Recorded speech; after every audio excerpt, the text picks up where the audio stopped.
one sec. Michigan is actually beautiful now. It's sunny, it's temperate, not hot, not humid. We got a heat wave here.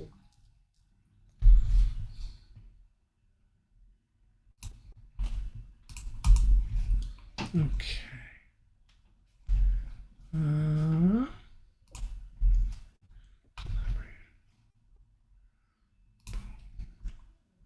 These days. Hello. Copy.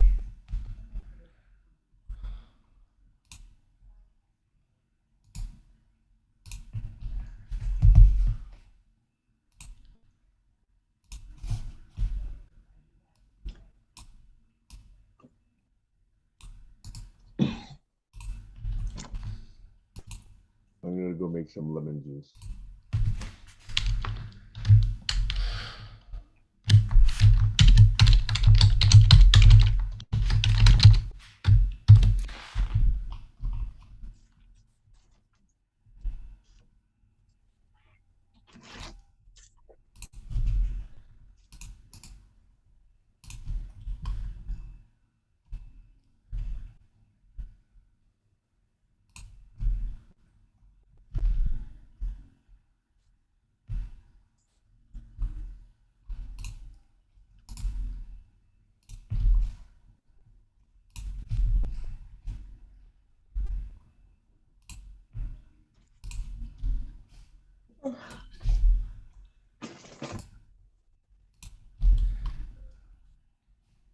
What happened?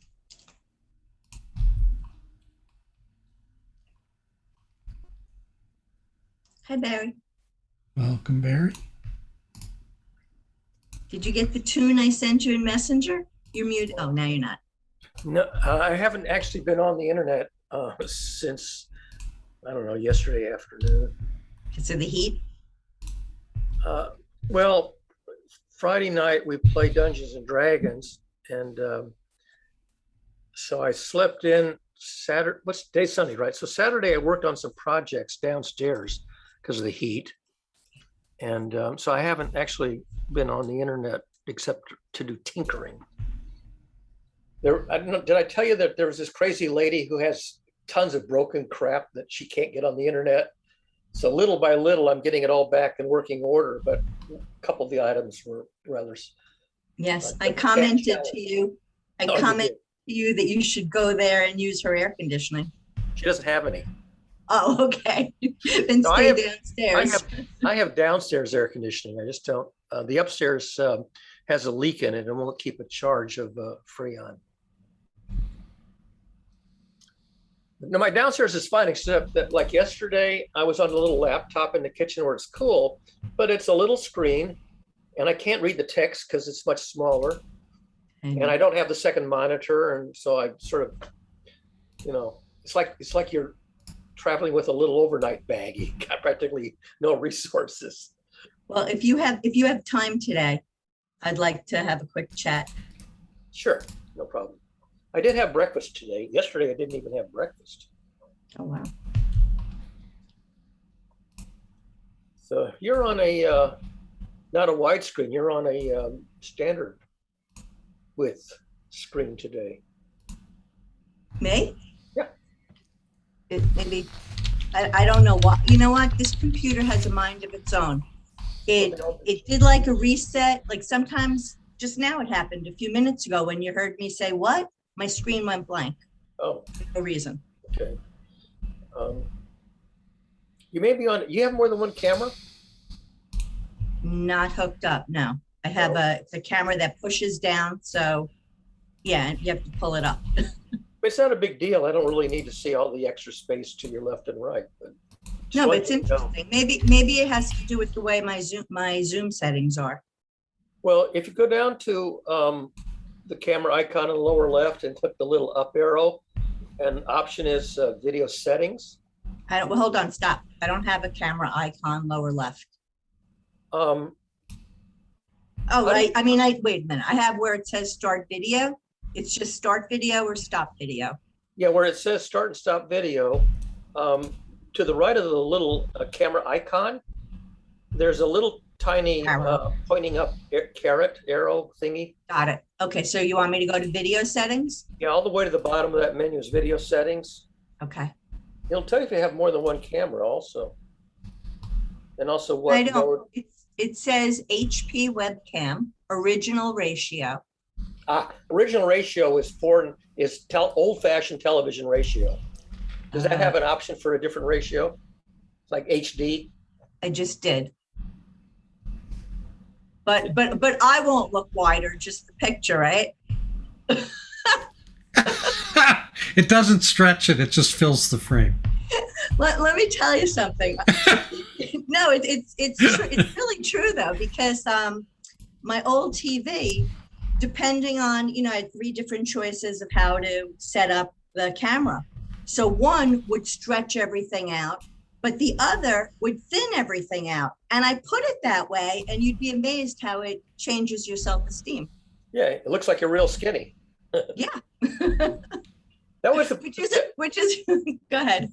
The problem with the old analog television of 30 years ago is the female performers always complained that people had their screen stretched wider than tall because they tend to shrink vertically. And so it makes people look fatter than they really are. And the women really complained about that, 30, 40 years ago. What's worse than that is when, we don't go to dressing rooms anymore because they're closed. But if you go to a dressing room and they have the thin mirrors and you try on your clothes and you bring it home and then you try it on at home and you're like, wait a minute, I didn't look like this. And then you have to return it. Do they actually have ever so slightly curved mirrors in the dressing rooms? Sometimes, apparently. Wow, that sounds a little unethical. Really? Just a little. Unethical in our society? But I guess if a mirror is ever so slightly curved, you wouldn't realize that it's not a perfectly flat mirror. Or if you're in denial. Everybody's in denial about something. Oh, I'm speaking for myself. Welcome, Heiner. Welcome, Colin. Bonjour. Colin, you going to have camera today? We're working on it. Thank you for asking. Let's And see. Sam was on camera and blinked off, and I think he will be back. Are we going to retry the failed experiment from last week, or are we going to do something completely different today, or do you have any plans at all today? I don't know. What do you want to do? I want to do something interesting. Not that tells you anything, but certainly not the same old that doesn't work. Let's put it that way. I endorse that. Some new departure that we don't zone out on and eyes glaze over and get up and go have a very long coffee break. Do we do check-ins anymore in unblocking? We all know each other. That's not the question. No, it isn't. But that's the reason why we It have was a yes or no, we started or skipping. maybe We sometimes. Because everybody knows who everybody else is. We certainly can, and I'd love Sam to be back if he's coming back to do that. So we'll give it a minute. Oh, I just want to say I appreciate everybody getting worried about me because I was not on the main computer for a couple of very hot days and therefore doing other in-house projects instead. Yes, you're welcome, Barry. Me and Stacy were looking for a while. I found a couple of your phone numbers, maybe 7 of your aliases. I have 2 phone numbers, but they all ring the same system. Well, it always makes you stop and think in a different mode when you're worried about someone's. I've been accused of making people stop and think, and not in a good way. Oh, there's 2. Yeah, well, that's just it. It's like the same thing with Jazz. Like Jazz and I, we used to have a tit for tat over trying to understand things or whatever. It's kind of silly, but then you worry about their health. It's a whole different shift. It just, caring about what somebody thinks is different than caring about how they are, right? Richard Feynman's wife, his second wife, his first wife died. Second wife gave him a remark that he ended up using as the title of his second autobiography. And the phrase is, "What do you care what other people think?"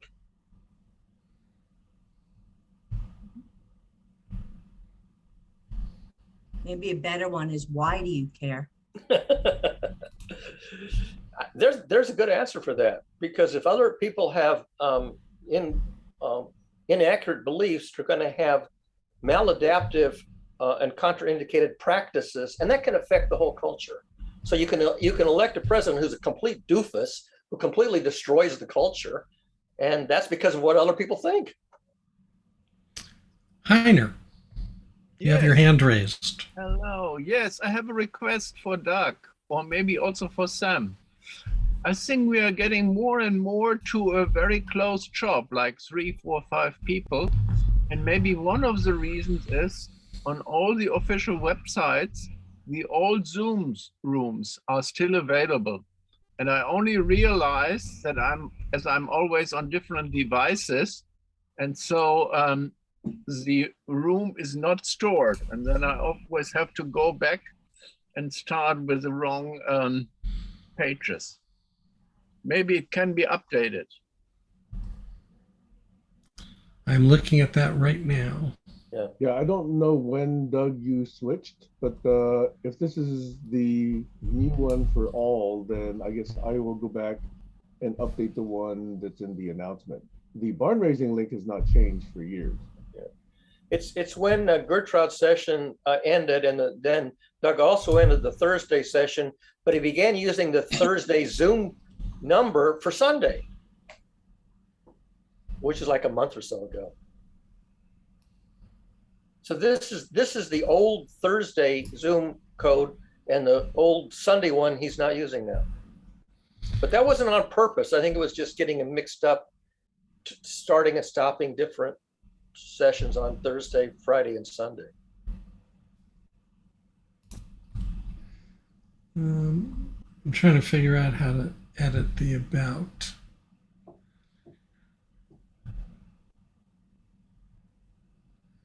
I didn't mean to do it now. There's no time like the present. Doug only is in the present moment all the time. He's never in the past. He's never in the future. He's always in the present moment. Do it now. I think he hasn't got memory or a piece of paper and a pen. That was And a living task in the list. future, Heiner. Yeah. Paperless. Sam, your volume's a little muffly again, and there's not much high frequency. I don't know if other people experience that. I'm not sure what Colin said, but if he said what I thought he said, Doug's audio is a little bit muddy. No, Sam. Sam. My audio is muddy. I'm sorry. I meant to say Sam's audio is muddy. God, I'm getting old. Is this any better? Yes. Yeah, Testing that's a better. audio. It is a little muddy sounding. It's not soft. It's just a little muddy. Yeah, no high frequency, and there's sometimes it's low too. Okay, testing this one last time. No better? Testing. It's about the same. I mean, we can understand you. It just doesn't have any high frequencies, like Colin said. Yeah, it's just not quality. Which is why when you sing, you have to sing basso profundo. Yeah. Okay, let me change my audio filters. This is the low filter. Is this any better? Sounds marginally better, maybe. Nope. All right, forget it. I'll stop talking. You can listen back and do some tests by recording and listening. I could do the same, but it's good to give us the heads up, especially when I have chipmunk voice. Okay, one last test. This is the high noise suppression filter. Any better? Any difference? Testing. It's pretty good. And maybe it's about the same, but it's still pretty. It's okay. It'll do. It'll do. Just you should know. Not as bad as Stacy's cutout mic. Stacy's cutout mic was terrible. That was an very old computer. I have a suggestion I'd like to make. Okay. My suggestion is the minute we're ready to start, we stop the recording we start again, and we post 2 recordings. One recording says before the show, so anybody that wants to watch these very fun past 16 minutes can. And the rest of the people that want to see when we actually start talking or focusing can just click on that. That's my suggestion. I don't know if anybody wants to, that's my proposal. If anybody wants to second it or whatever. I would love to have a show talking about formats and proposals like this. But that wasn't what I just proposed. I know where this is gonna go, so. Respond. Thank you, Sam. I actually disagree. I think part of what we do as a group is a reflection on exactly how we are as a group. And I think that's part of what we're trying to figure out. The dysfunctional show is now on the air. Wait a minute, but did you hear what I said? We post them both together. It's before the show and the show right together. It's all there. So I think we can actually achieve your purpose, by the way, if I or someone else goes in and says, okay, at 17 minutes and 32 seconds and posts that link as the announcement. So you should actually start. Yeah, I know. start. Either way works for me. Well, Yeah, I like Sam's But see, idea because in then my you can mind, this kind of stuff doesn't stop once we start. It Right. just continues, so there's no demarcation in my mind. I mean, technically we're supposed to start on the hour, and this is how we come prepared. Okay, then I like the idea of at least marking whatever that moment comes, Right. marking it clearly. So I or you or anyone, Alex, whomever, okay? But if you feel strongly about it, I would recommend you pick a time and then you say, okay, the link that should be shared should start at 18 minutes and 12 seconds. And then So let me tell you why I won't do that. Oh my Because- God. You're asking other people to do something that you're not going to do. No, because what I asked, in my mind, took minimal work from anybody. And that's fine, and it's not a big deal for me. I'm not watching it over again. I'm here, so I don't really care. But your way, hold on a minute. Your way requires work, and that's fine if you're willing to do it. And Your I'm way gonna, requires work for me as well. does it? Production. We're in a production discussion. Does I'd it- love to have a show and do a production discussion. Well, Thank that you. would be interesting for me to be able to understand the extra work involved with what somebody else has to do. Because oftentimes that leads to conflict because people don't really understand what they're asking the other person to sacrifice is a strong word, but that's the word I'll use. If I understand Stacy right, I can then applaud her. I think you are proposing something very traditional in whatever academic circles. Everybody starts 15 minutes late. And so your proposal may Who's you? Who's you? You, become Sam. that everybody is late. And my tradition is to be 5 minutes before the time. So we have to really harmonize our traditions and codes. Right. It's an unspoken expectation that hasn't been brought up yet until now. I just did. Hey, Production Stacy, expectations. Yes. can I play your tune on the air? so everybody can hear it? No. Because I'm singing one. Did you listen to it? No, I just brought it up and I see there's a little start playback on my other monitor.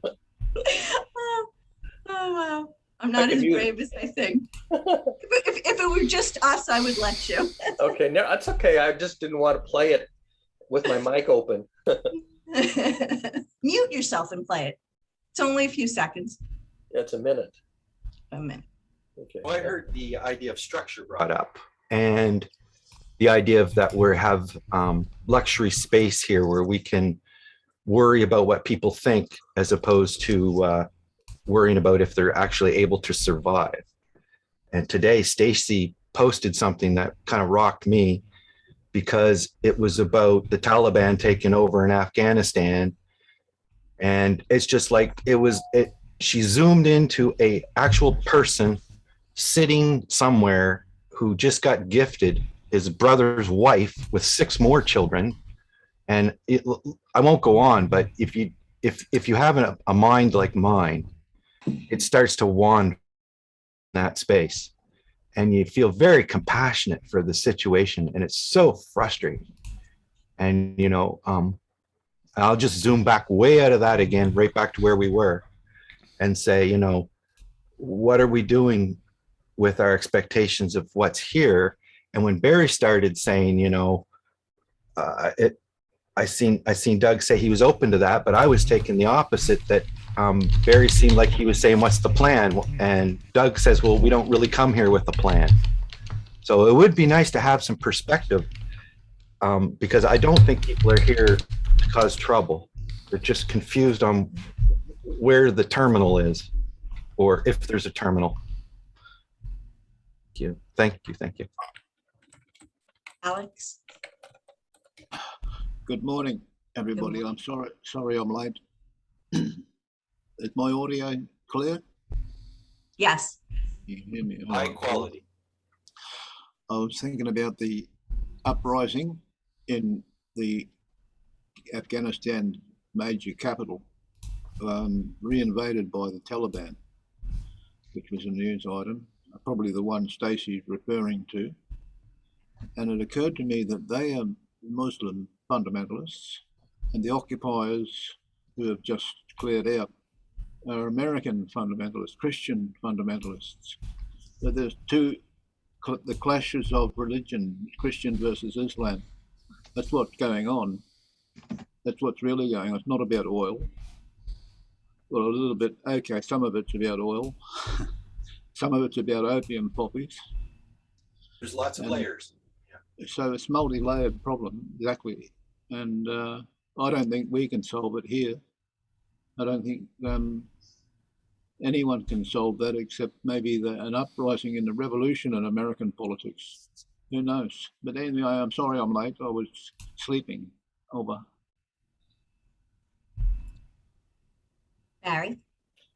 It's interesting. You may recall that maybe Vanderman wrote a really nice blog post about a very obscure word, Enantiodromia, which means that you start off in one direction and without realizing it, you end up going 180 degrees the opposite way after a certain amount of time. And a lot of drama involves Enantiodromia. The character starts out in one way, but by the halfway through the drama, they end up going the wrong direction. The founders of all the world's great religions, the original founders, were peacemakers. They were trying to introduce peacemaking protocols. And after they died and the followers, after several generations took over, they went the other way. They all became warmongers, trying to force everybody to adopt their peacemaking theology. They ended up becoming warriors. That was a perfect example of Enantiodromia. Well, that's like somebody had made a comment today about, so I had posted a video and I'm trying to think, I think the quote was like, you have to, when somebody hates you, instead of hating them back, you have to show them what to love. And somebody else put a comment, hate the haters. And no, that's exactly what you're describing. Right, exactly. Yeah. Maladaptive strategies are very, very commonplace and very hard to diagnose. And even when they're diagnosed, they're very hard to correct because they become so habitual. And you read that wrong, Stacey. I said I avoid saying hate the haters. I never said it was you. But you misquoted it, because I do hate the hate. I hate a lot of things. I hate stupidity. I hate the fact that people are getting their information off Facebook to not get vaccinated. But you don't hate the haters, although that's a meme that going around 10, 15 years ago. It's about hating the actions. And there is hate. And there is stalemate, right, in people's worldviews. So Alex is saying, well, we can't do much to fix that here. And that wasn't really my point.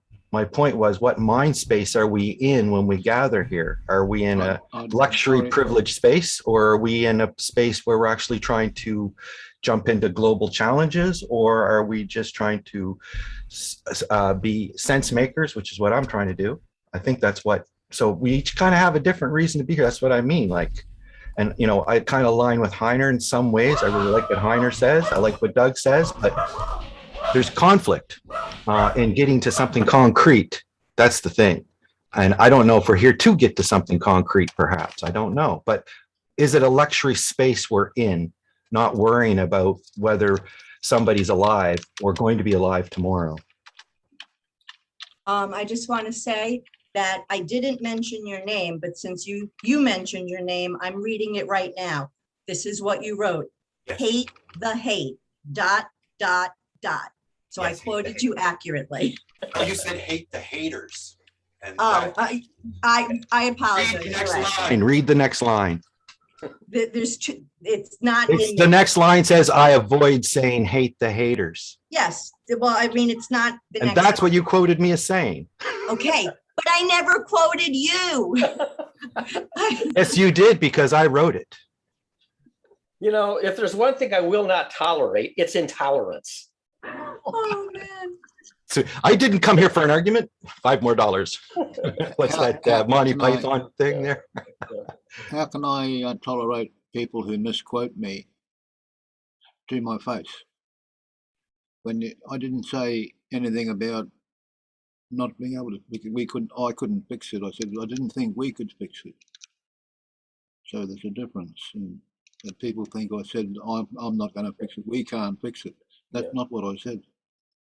We probably can fix it. I missed that. So that means if I think we probably can fix it, what I said was, go back and quote me accurately. I said I didn't think we could fix it as a collective group here.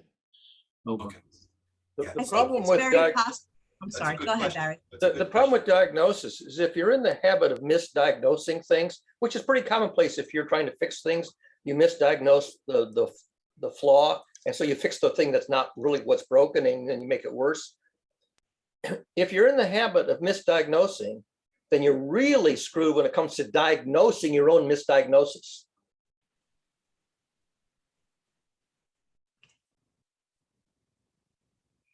Okay, Sam put in a reminder, but Doug, are you ready to come back and be in this moment with us? You're muted though. I am. Always. He hasn't got anything to say. So let's do a check-in round.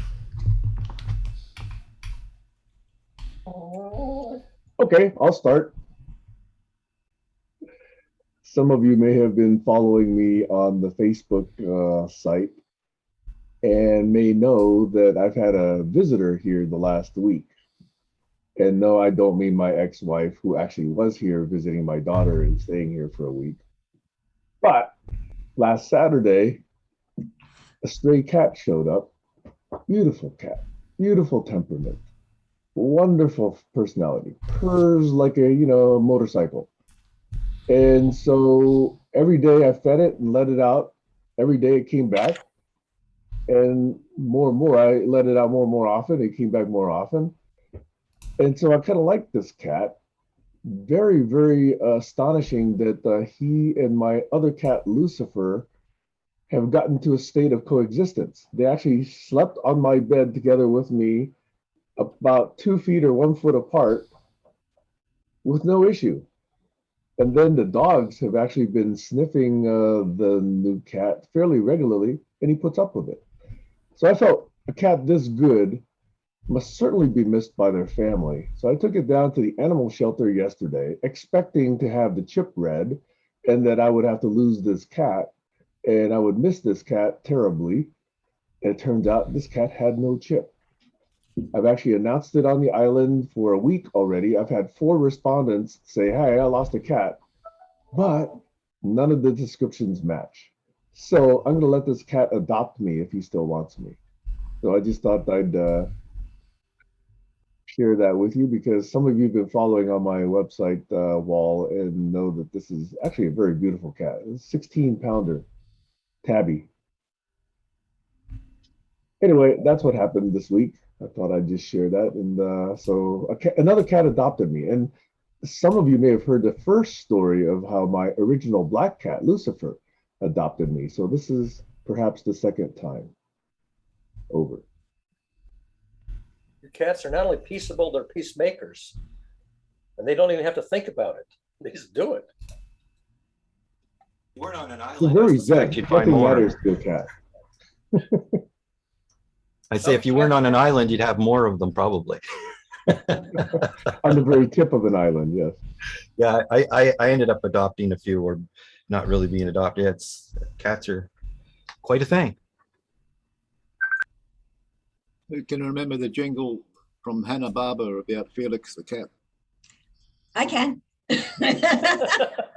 It still rings in my head from my childhood memories. Felix the cat, the wonderful, wonderful cat.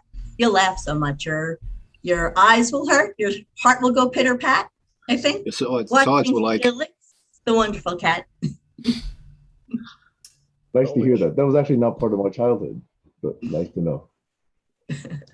I might have changed a couple of words here and there. I don't remember.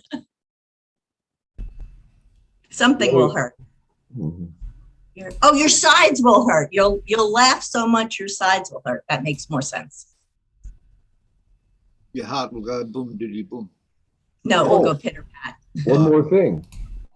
Our very own Kayla and her two sons visited me not me, but visited Seattle. Saw that. So I had dinner with her last Wednesday, I believe. That was kind of fun to actually meet Kayla in person. That's nice. So Doug, you, Kayla, a few others are some of the few GCC people I've actually met in real life. Perfect. So I continue also with the animal stories. I have 3 cats always trespassing, going over our estate or building lot. And we have 2 foxes, and they are getting really strong now. They really want to occupy. That is the first thing. I don't have pets or animals because I cannot care for them. I have neighbors with dogs, and that is nice. And it is now September, October now, hot August. season, and we do a big European event on vocational training in our house with guests from all over, many countries. And I'm in full swing towards the Futurists, the Entrepreneurship Summit, and then the Climate Summit. So all down under.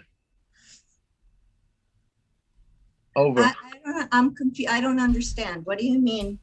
I'm in August. What do you mean it's September and October where you are? I misunderstood. I just meant it's a busy time now. Oh, okay. Mhm.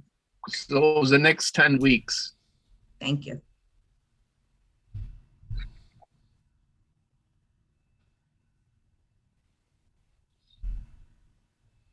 I'll go. Anybody else want to go? The reason I asked Doug if we were doing check-ins, I wasn't sure. I don't know if there's always a reason to do it, but this was one time that I actually had something that I wanted to check in. So when Barry said we all know each other, we do, but maybe, it's good not to, sometimes somebody has something going on that they do want to share. So that's what I'm doing right now. This week, I feel like I finally put something together and created what I would say is a holistic writing practice for systems thinkers and creatives. And I'm really excited about it. And I have it written down. It's a few pages and I'm working through the process, and I'll be ready to present it as soon as I work on what I need to do today, which is an issue that I'm having, because it's a healing workbook as well. And one of the things that I have to figure out how to work through is I want to put together this video to do my presentation. And the problem that I'm struggling with is I don't feel comfortable taking time from people. So the video might take 20 minutes. So when we get off this call, I'm going to use my process and do my work and see if I could break through that block. But other than that, I am not blocked. Maybe in response, Stacy, I think 20 minutes, half an hour, that is perfect. And it's not stealing, it is gifting time. But I would like to ask, and maybe see before is, do you have an outline? Yes. Well, what I do, I don't have, what I have is a sample, because I work heuristically. So I have a sample of what I've done. It's 6 pages. So yes, I have something that's understandable. Thank you for the comment about the timing.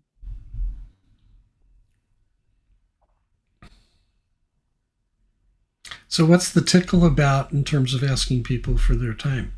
Oh, I want to work that through on my process because that's what I'm thinking I can do. So I appreciate the help, and I would love, actually, when I ask Barry to meet later, I don't know if you have time, but the both of you would be very helpful to me.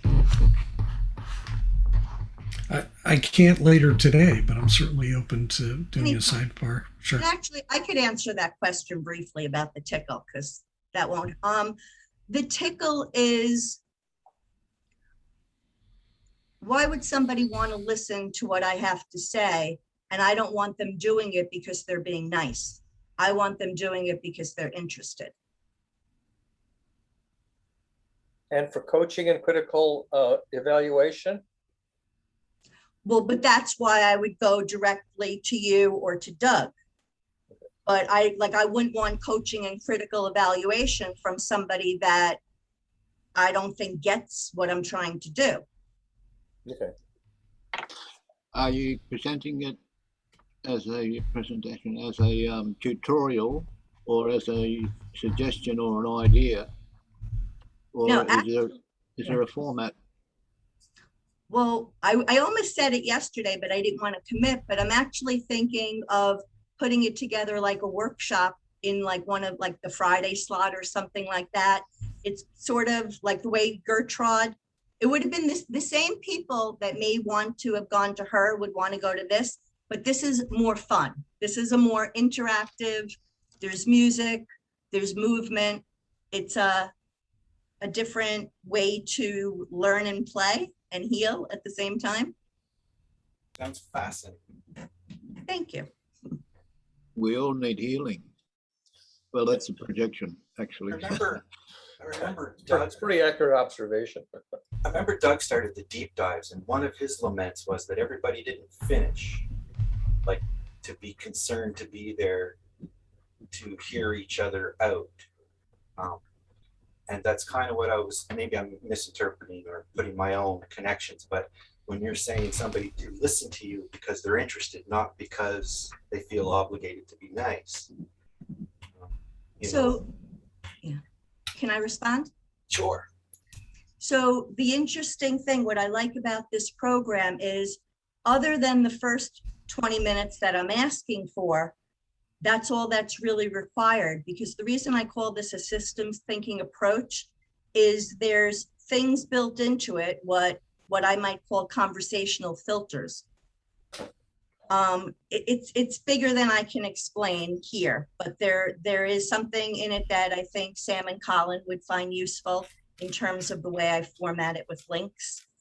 And then there's something for other people that are more into, emotional healing and well-being. So that's why I say it's a holistic approach.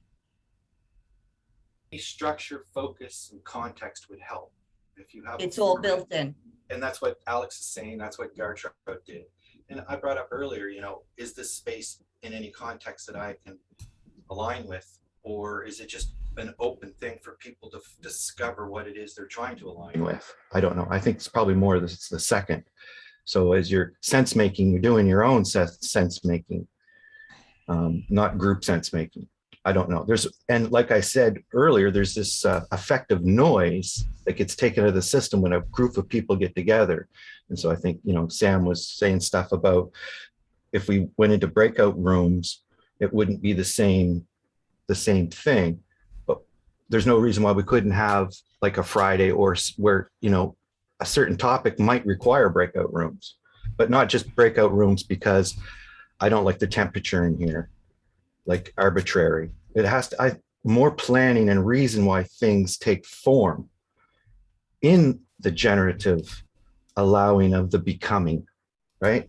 So it takes a little bit of the yin yang of system thinking plus artistic fun and purpose and privilege.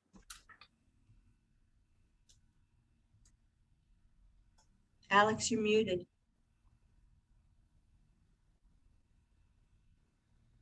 What was I going to say?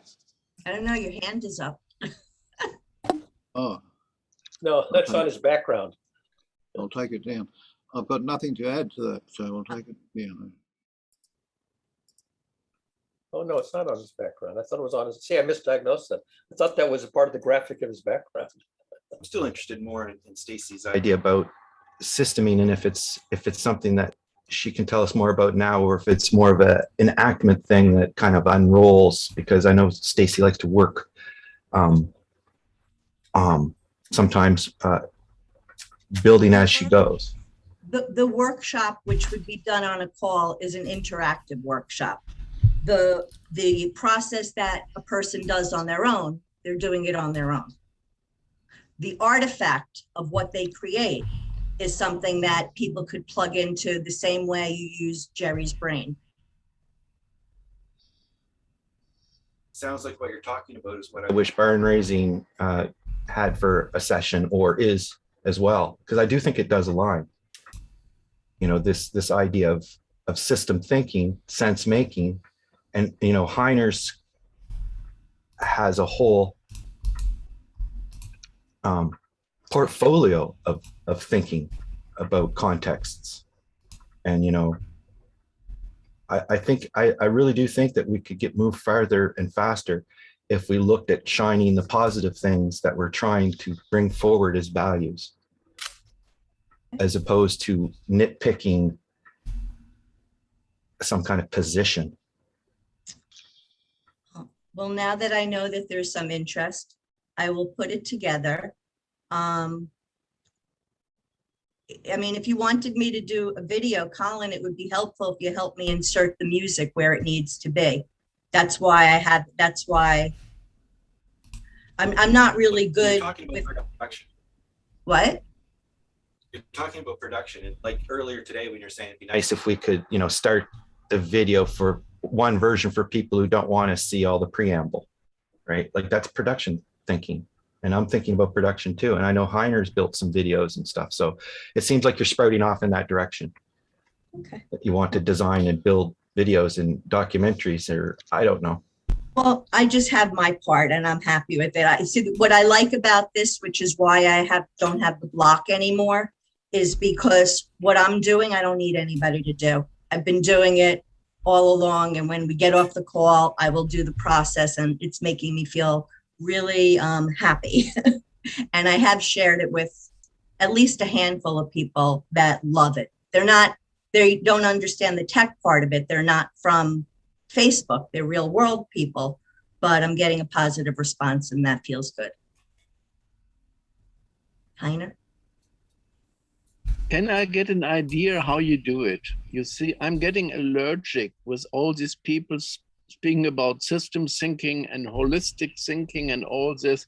So what are the exercises that you really show what might be systemic, holistic, really comprehensive? Well, when you come to my presentation, you'll find out. So is it exercises with pens, No, or do we dance, or do we cite It's poem? What do we do? It's a writing process. It's a writing process infused with music, but there's more to it that has to do with things that Sam and Colin and other people might be, you know, data people might be interested in, because it links to things.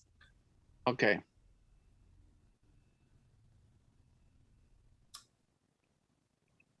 Barry, I didn't mean to hijack this. Barry might be able to add some input with the writing of this parody and the music background. And if you like, I've got a video editor, and if you send me the clip you want edited, I can adjust the audio into different, move the audio around in different positions and re-record it. Thank you. I'm not there yet, but thank you.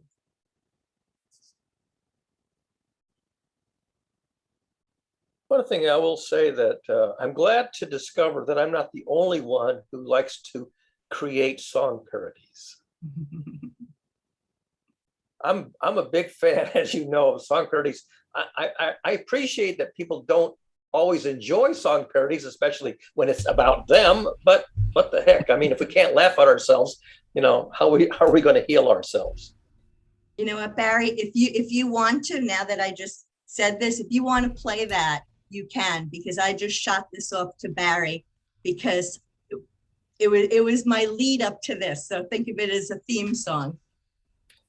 Let's see. If I play it out of my Forgive speakers, my voice. if I play it out of my speakers, I'll go into the mic. If I do a share screen, it'll get direct audio. Does it matter? I can try it. If you can't hear it too good with the mic over there. Here we go. I can't believe this. I'd like to teach the world to think Distorted. systematically, to help them know within a show they're part of what they see. I'd like to teach the ones who cry that pain can melt away and life can be sweet harmony and we can find our way. I'd like to hold the bullies too and tell them it's okay. I know they're hurt, not just some jerks, and love can find a way. It's the way we were raised, and that's all okay. 'Cause now is the time we can all change our minds and learn how to play. Oh, the time is now. We can no longer wait. It's do or die. We have to fly or else seal our fate. Sorry for the bad voice. And I that can't voice even- was a little distorted. I can't even sing my own parodies because I can't carry a tune. At least Stacy can carry a tune, and stay on key. I can't do that. The point is, it was really interesting to communicate that to Barry in song. And it took less words. I find it very healing, therapeutic. When something disturbing happens to me, and it happens a lot, the way I process the negative emotions is if it's really strong enough, I'll write a song parody or even a complete comic opera about it. And then I've processed it. I'm healed. Well, my process focuses more on music. It does that as well, but the emphasis is on the music. Yeah. So I guess I haven't done a check-in. Because the lockdown ended, a lot of things are starting back up again. The community center opened up again. So we're going into the Fix-It shop, which has been closed for 16 months. And one of the things that happened is a lady came in, an 81-year-old lady came in with an item to work on. And then she mentioned that she's got a bunch of computers that are not working. And the Fix-It shop doesn't do computers, but I do.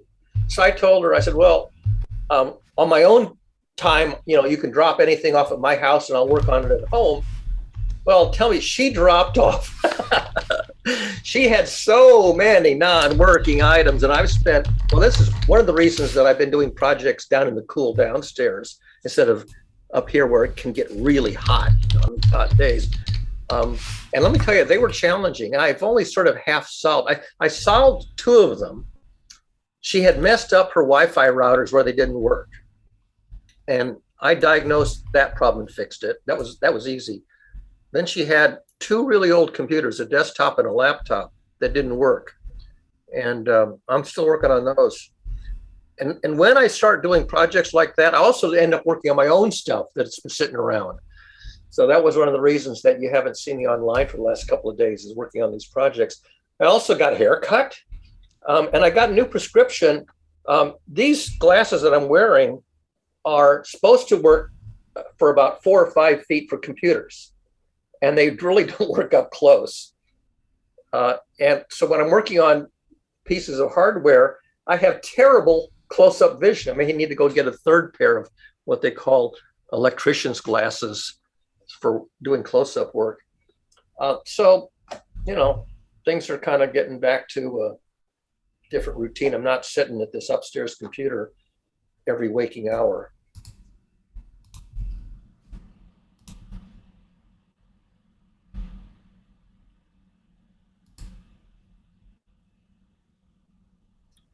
some parodies are crushing.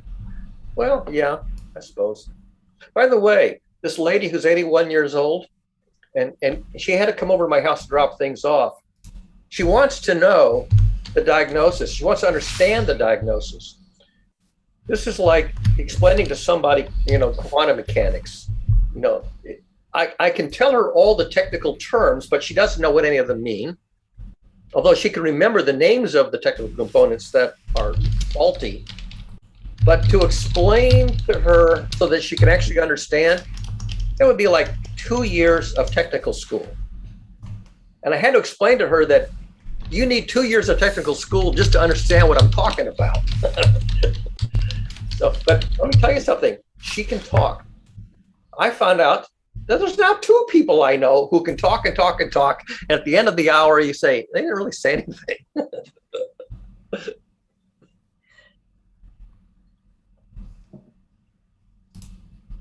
That part about wanting you to explain and you can't. I can relate to that frustration. Right. I can explain it, except that I'm explaining at a level of technical abstraction that's several, years over their head. And there's no way to simplify it down to a kindergarten level of explanation without using very simplistic analogies, which are okay, but they're quote wrong. They may be useful, but they're wrong because they're very overly simplified. So much work. So you fix it. You say, "Oh, it's magic." You simply say, I cleaned out the thermostat and magically everything came back to life. I guess you have to balance your talk depending on whether it's a preschool gathering or a technical master's degree student. And this is the problem. If you're dealing with somebody who's 81 years old and whose children are engineers, successful engineers, you really don't know what level they're at. She knows that her children are far more advanced because her children used to do this work for them when they were local. But now they live halfway across the country. They can't come to her house. And I'm pretty sure they never explained it to her because if they had, she'd have been able to do the work herself. Somebody is in distress. Those are my dogs chorusing. I will mute my mic. Communication skills. So I think Barry's got a good grip on the communication skills because he understands the communication issue. It's the level of appreciation of the audience to the technical jargon you're using. Right. So that's a skill, and he uses it quite effectively with me. He understands my academic level, and he distributes his conversation to me on that level, and I can comprehend it. Yeah. As long as I can reliably determine what level I can communicate successfully, if I can get to that level, it works. If I can't find out what level somebody's at, if they pretend to be more knowledgeable than they are, and I talk at the level they pretend to be, they're actually not going to understand it. And if I end up going that way, I talk down to them. I talk to them like they're in middle school when they're actually sophomore in high school. So it's really hard if you can find somebody's level and they will acknowledge that that's the level, then you can actually have a pretty good conversation. Otherwise, I'm either over their head or I'm talking down to them. Those dogs, Doug, they sounded like they were in severe distress.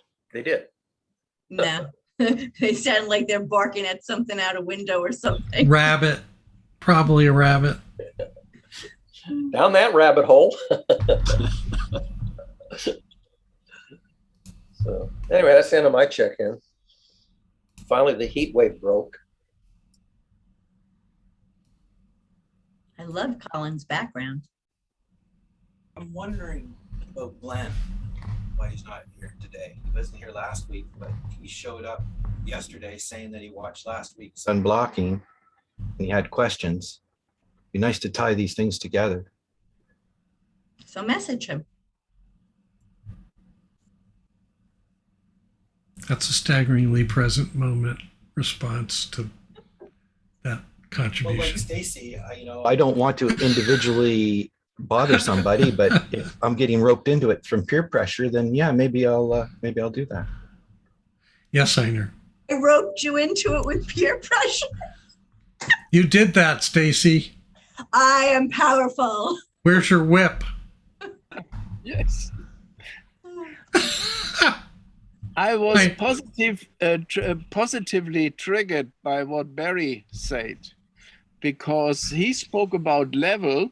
On what level do you talk to a person? Are you a baby, or are you 90 years old, or are you a scientist? And I have a problem which just came up recently with Nora Bateson. And she spoke about stage theory, which is the worst thing you can do to put someone into levels. That's what she said. And she wrote in this message, this is colonial. So are you putting people who are in this bracketing, are you giving them a bad name, like saying you are colonial? So this was a very interesting exchange or lists of messages in a chat. And I really was wondering, how can we overcome how a level is good, or how a level is bad, or a stage is bad, and how does this new word, which just came into my attention realm, it is teal. What does teal mean? Is it only with the chakras of all the different colors of the ego? It's an elaborative appendix to all the spiral dynamics, Ken Wilber color-coded hierarchy people. It's just an added letter courtesy of Frederick Laloux.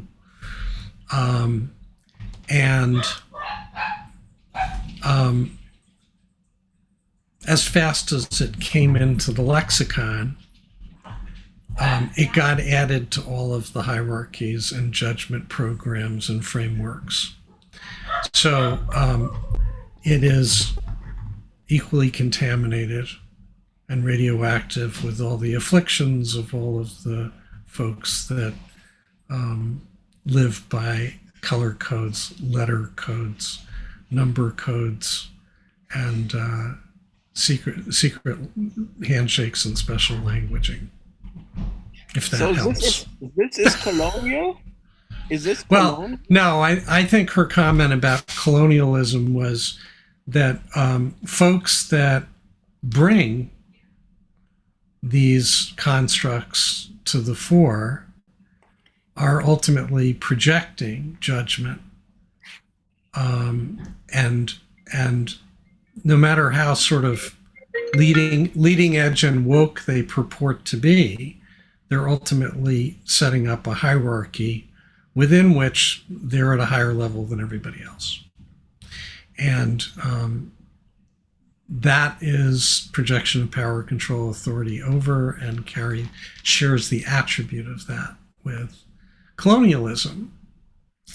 So I think that was her reference, was projection of power, control, authority over. But we lost Heiner, who was the beneficiary of that answer. Stacy, you have your hand up.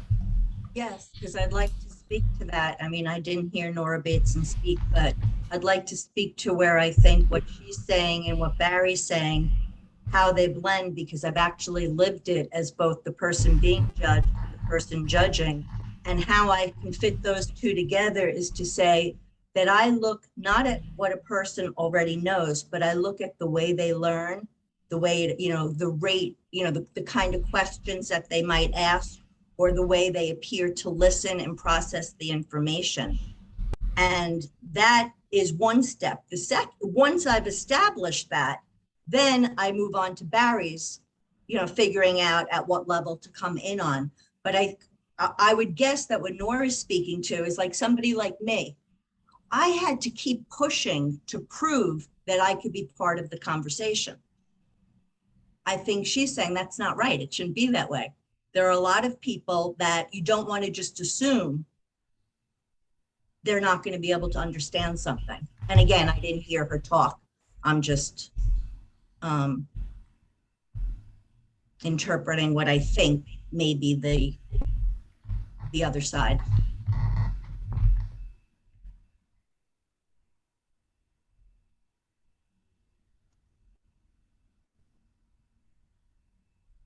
I think Sam is next. Sam has a hand up, and then Alex. Yeah, it's kind of interesting. I thought that I didn't notice this, but Zoom might actually order these people who want to speak by the time in which they raise their hands. I was just wondering if that was actually true. Anyway, that was not my main point. It's true. You Okay. move into the corner when you put your hand up. Okay, cool. Upper left, right? Okay. Yeah. So anyway, that's also a cultural artifact. Okay, so let's say with this discussion here about whether or not these levels are, let's say, good or bad. I think there's some implication of whether there's judgment there. What I like to think is it is appropriate for one, let's say I, to try and assess whether the person I'm interacting with, let's say it's you, I'm able to understand certain things or have certain skills. That I think is appropriate. Like I can understand whether or not you understand the definition of this one word and whether it matches mine, or that word and whether it matches mine, or these 17 other words and whether it matches mine. Okay. The thing that gets us in trouble, I think, is when we say this set of words and this set of notions is above or below another set. Okay. And there's this implicit judgment about which is better. I don't think it's inappropriate to assess the understanding. It may be inappropriate to assess whether that understanding is elementary, juvenile, puerile, or sophisticated, elitist, blah, blah, blah. Those are all judgmental kind of depictions. I think there's a useful distinction there. You know, if I go and I use the martial arts dojo again, you know, if I'm assisting someone learning some skills, it is appropriate for me to learn whether or not that person has learned how to do a roundhouse kick properly, or a side kick, or a back kick, or anything else. Okay, that's okay. And I understand then how to address that person and try and help correct or learn a new skill. What I think is implied in the martial arts order is there is a progression of belts, of skill levels, that is just basically part of that entire tradition / learning structure. The danger is trying to map that directly to, let's say, evolutionary stage or emotional intelligence stage. And one must look very carefully about whether you're doing it in a way that assists understanding or is just projecting another stereotype or value judgment on someone. There's a useful distinction there. I'm saying this because it's not appropriate to just say, oh, well, you should never think about whether or not this person has attained these skills or not, or understands these concepts or not. No, that assessment of someone else's ability and understanding is still useful when one is trying to interact with that other person. Over. Hey, Sam, you know how women say, my eyes are up here? Sam, your eyes are up there. Oh, you've been looking at my boobs? Sorry.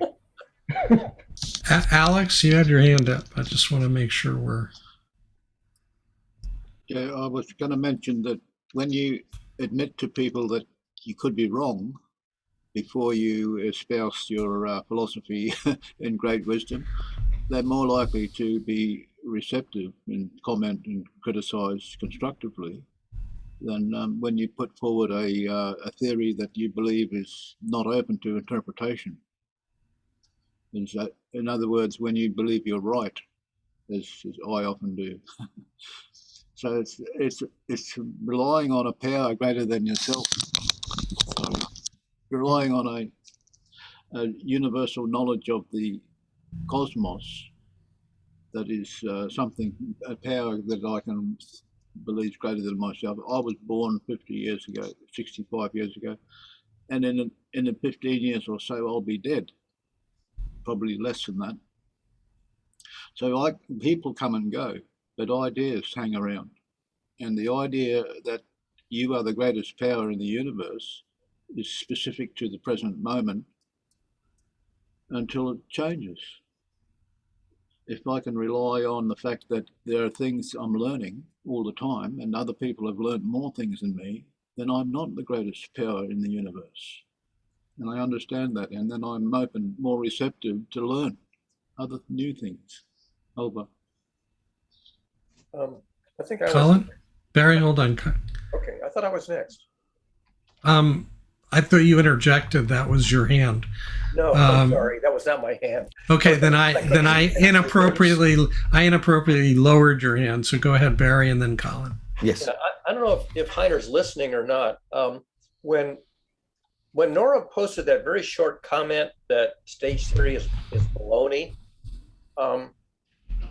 I had actually never heard of stage theory, or at least didn't know it by that name. And I looked it up and it's kind of like Montessori has something like 6 stages of development from preschool to like mid-20s. And I think Piaget had a comparable model of the stages of development. But I didn't quite know what to make of Nora's remark. So I went to my guru, Anne-Marie Lamond, and I said, told her about this remark from Nora that generated a huge discussion where Nora posted it. And characteristically, Anne-Marie wrote a very nice essay. She tends to write these long, sort of like Baby Bunderman. She writes these very long, very thoughtful, very succinct essays just discussing the topic. And I said to her, that's a really nice essay. Is it okay if I copy it over to GCC where I had referenced Nora's comment? And she gave me permission with one editorial deletion. And I wanted to remind Heiner, if he's still listening, that I posted in GCC this very nice essay, about a page-long essay that Anne-Marie wrote, in which she took issue with Nora's perspective. And that was my comment. And, Can you locate that? Like, can you put it here? Yeah. yeah, that would be nice. Thank you.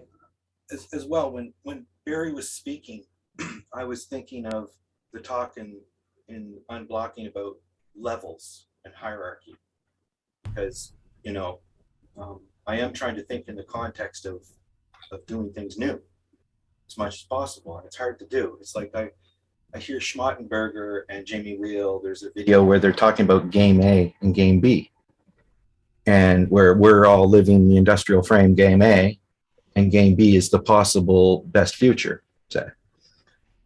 And the problem is we can't stay in the game B mind space before we fall back into game A because of all the constraints and whatnot.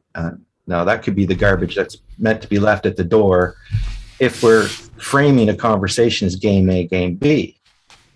And I'm in on that. But if we're framing the conversation of, how do we help people critically think about things that matter in the world, like vaccines and not taking people's land because of these disputes that we're talking about in Afghanistan. And I don't know if the UN can do anything to say because you think you're entitled to somebody's land doesn't mean you are. But anyway, before I get off the point, which I think I've already done, the idea of levels is multi-layered, just like the other conversation. I want to defend Barry because my eyes were up there too. And I could see that, he was just talking about how complex things are.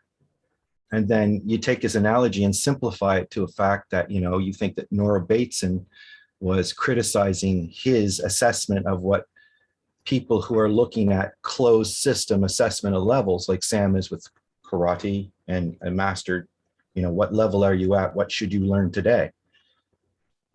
If it's worth learning karate at all, or Tai Chi, or whatever, then there has to be an assessment. And that word, that plastic word, is levels.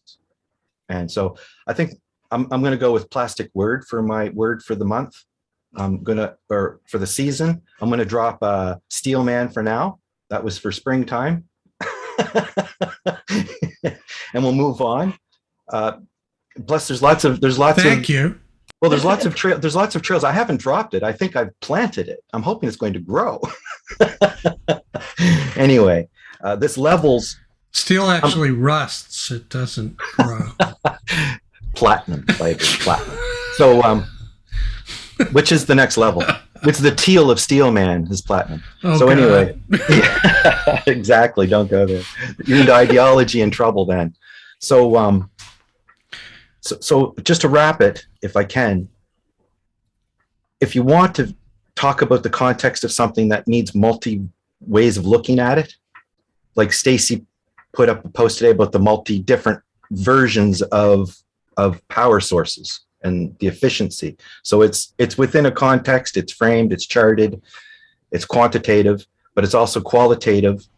And when we're using plastic words, we should qualify them. That I know that this might be a plastic word for some people, but don't get it confused with what Nora Bateson was using it for. That's the big problem. So I would really like to know if Nora Bateson was actually opposed to an idea that Barry had, because that would be interesting to me. No, I didn't even know what stage theory was. I had to go research it. But in essence, it's just a word. It means something I'm sure you're aware of. Yeah, I looked it up. I found out what it meant. Yeah, and so that, anyway, I'll drop it there. I think I've said enough. Thank you. And Josh, I'm gonna cut myself short because I would like to, and I wish I would have been shorter because I was planning on handing over to you at the clubhouse.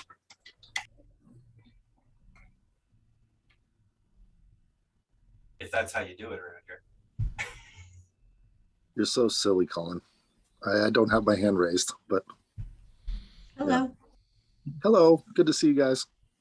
We appreciate. Do you know that we were on a Search for Barry this week. Stacy was concerned she hadn't seen some responses, and he was on a repair mission, and so anyway, we had a bit of a search for Barry. Whoa, I have to speak. I have to speak. Talk about drama and dramatic. I purposely went into a private thread and just asked if anybody had heard from Barry.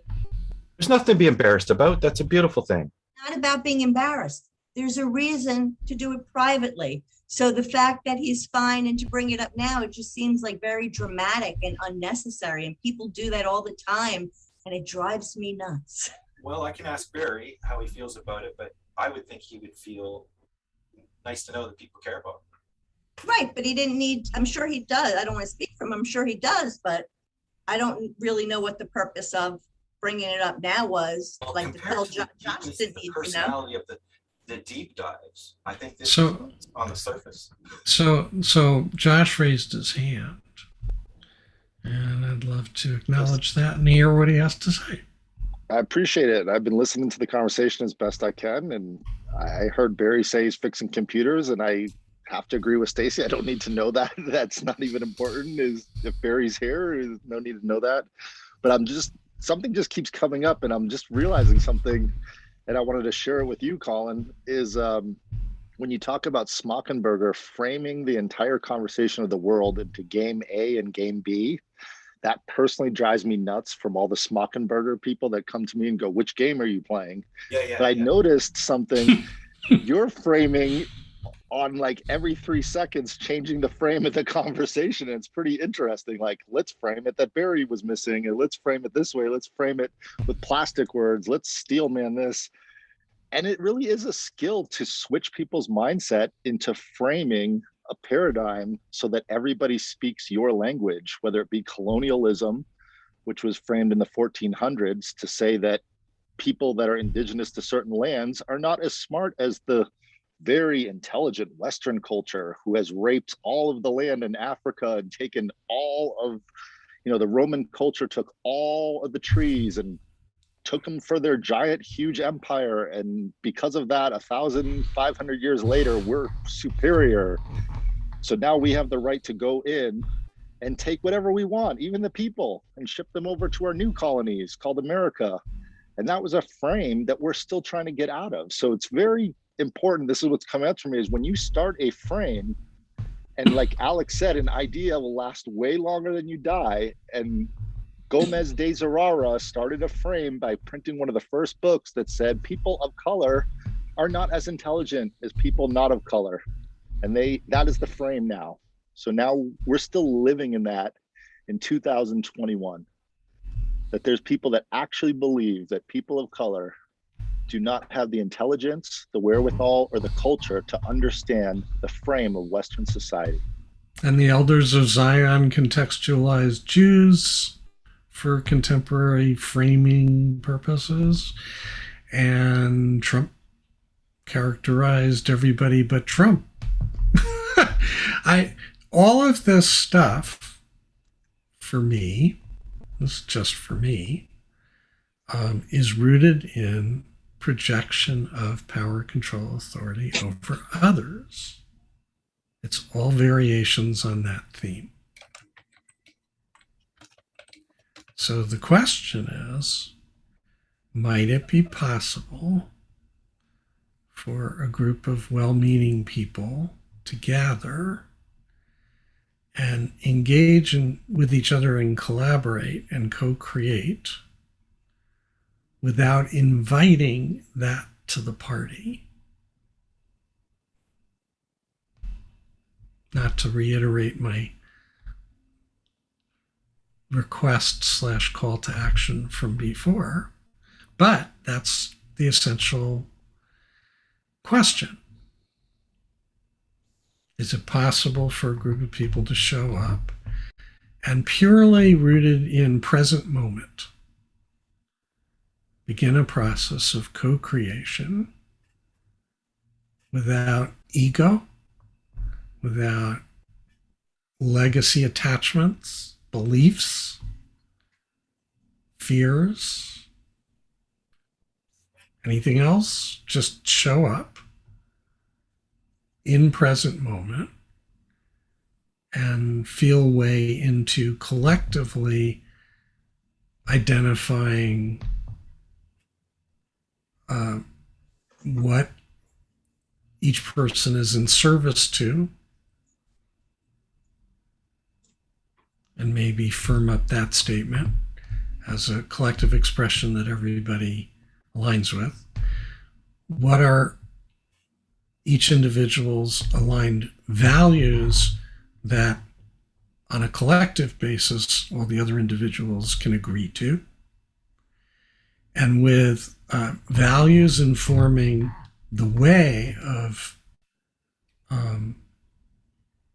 approaching co-creation together, and the purpose being in service to, co-creating something in service to, as a collective expression, start from scratch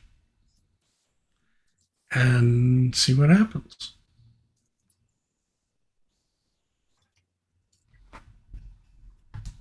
Sam, your hand is up. Josh, I think your hand is legacy up. Did you want to continue? No, or it's not legacy. So if I Sam, think Josh had go his ahead, hand Sam. up first. I was just going to add on to what you said, and just the idea of what you come with in a conversation is something that I'm really thinking about, what you're coming with, and if you can leave that and start at a blank slate, but also define what you don't come with, meaning there's specific narratives that you can say these are not included. And that's the hard part. That's what I think has taken us many years as a group to talk and say, these are narratives that Joshua comes with, and some of them are welcome and some of them are not welcome. So getting to know that culture of what's welcome, and the one that we talked about just a few minutes back, which is when something's highly technical, how do you explain it to someone? That was a narrative that came up for me some years back, that I was talking about web development, web design, and all these narratives. And people are like, you're going over my head. I don't know what you're talking about. Just leave that at the table. That's not part of these conversations. Because if I want to know, I'll ask you. And if I don't ask you, please don't tell me. And that's something that I learned as a community, as a narrative here in this group. And I've tried my best not to do that anymore. If you notice, And Colin keeps bringing up Clubhouse. I've talked Clubhouse to death. Everybody knows it exists. If anyone wants to have it, and now it's on Android, so everybody, and you don't even need an invite anymore.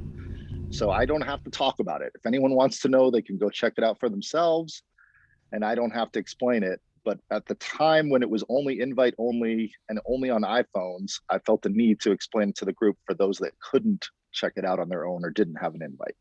And with that, I'm complete.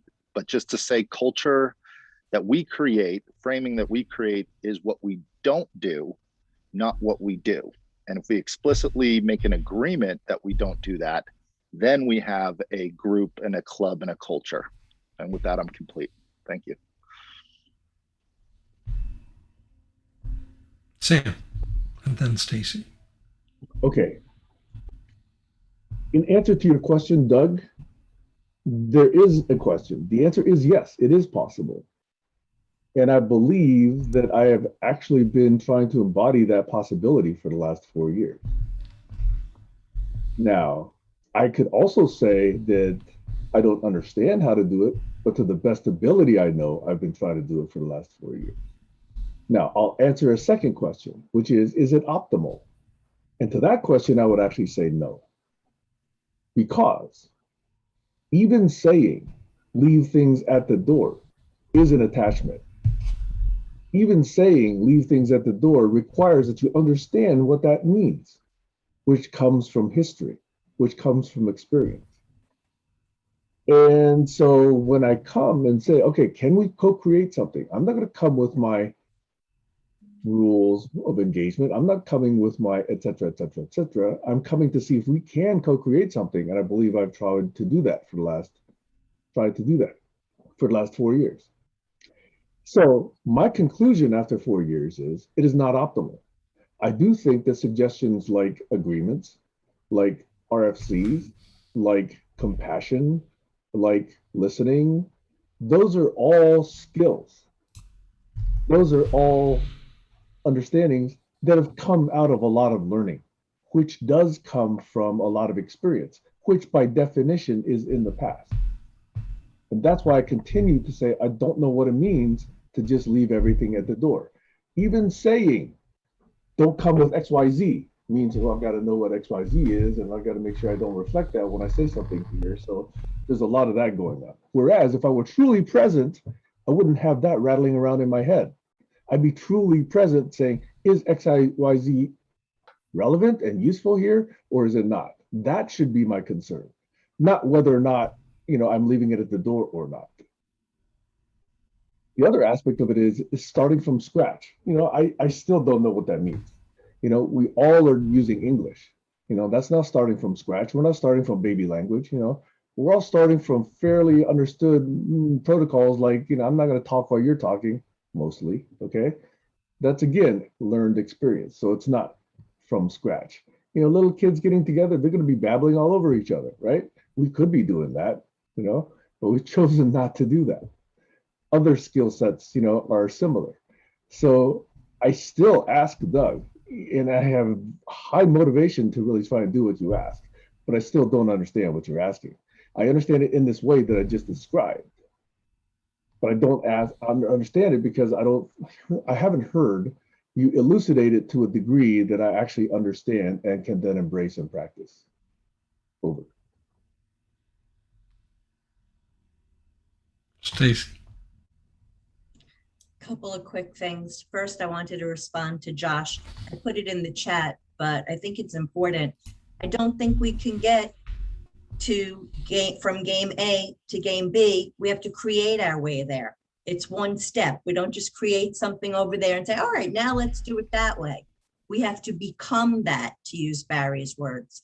And he reminded me, I was channeling Michael Josefowitz in my head a little bit, because the reason he chose the word mimetic, even though it meant something slightly different than Barry had known it to be, is because he wanted a word, he told me he wanted a word specifically that had no attachment to anything else.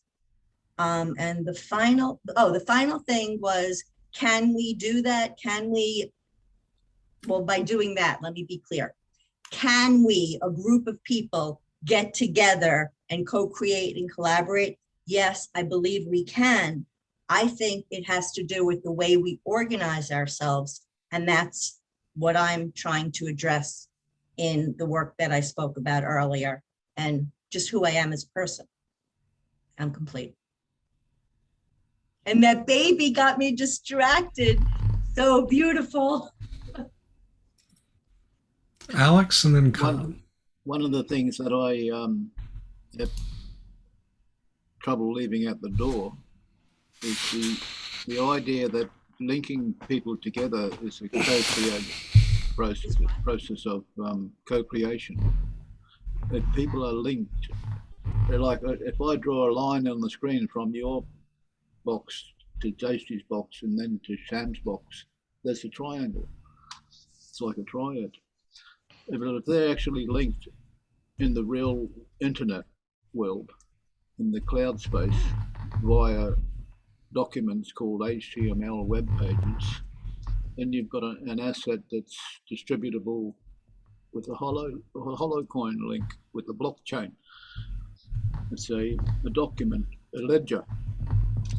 Anyway, that's getting off track. It's something that I should be leaving at the door because it's got an agenda attached to it and structure. It's got deeper ideas behind it that are common to a lot of hollow chain ideas, common to a lot of tribe ideas in global groups navigating the internet. When you look at the internet map from a distance, it's just a horrific mess. And when you zoom in, you become a visitor, like using Colin's map. If Colin's map covered the whole entire internet, you'd just be wandering aimlessly, lost without any direction. So you've got to know what you're looking for, and you've got to have a search tool so you can track down the links that you want to investigate further. That's a trick. I think that's a good idea. But anyway, new life in the world for Joshua, and a scary world to bring a child into. A lot of people are not having children, and the actual the rate of fertility in the US has been declining over the last decade, several points a year. That's a worrying trend. So that's something to chew on. I'll see you later. Colin, then Stacey. Yeah, thanks, Alex. I think that is a theme about when you're zooming in and out. How do you handle the complexity? How do you navigate? That's a theme for what I am considering. And if you have it all on one level, It's a mess. You're right. Like painting, you gotta have an idea of what you're painting. You can't put every color or it just turns to a mud color.